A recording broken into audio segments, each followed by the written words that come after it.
shunday yechib kresloga chiqqanimda oho devorardi. Doktorjon, sizga katta rahmat.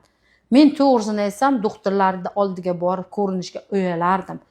Shunday yechib kresloga chiqqanimda oho devorardi. O'sha boya jinsiy lablar katta bo'lgan, xunuk holatda bo'lgan, o'sha narsa. Mana bugun ko'ryapmiz bir chiroyligina, bir yaxshigina holatda. Shunda bitta bemorim kelib aytayapti. Labia plastikani qanaqa qilasiz, doktor, keyin ochilib qolmaydimi deyapti. Boyaga qan yo'llari ko'rinib ochilib qolmaydi. Keyin men aytdimki, "Ey singiljonim" dedim. "Men nima qilaman? Uni tagi bilan kesib tashlaymanmi?" dedim. Biz uni korreksiya qilamiz.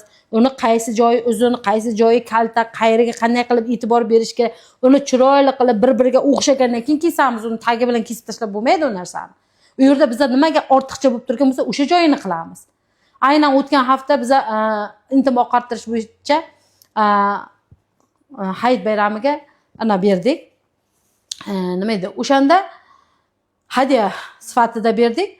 O'shanda shunchalik ko'p ayollar keldi bizga. Aynan intim oqartirish juda ko'p ayollarimizga kerak ekan.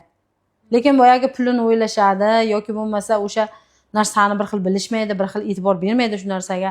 Unaqa kelishmaydi-da. Biz endi hadya sifatida qo'yganimizda juda ko'p ayollarimiz, hatto Toshkentga borganimizda ham hadya bergan ekansiz, doktor bermaysizmi deb ana qilishdi. Shuning uchun hurmatli va qadrli aziz ayollarimiz, mana shu narsalarda qaysi biri sizda bo'ladigan bo'lsa, murojaat qiling.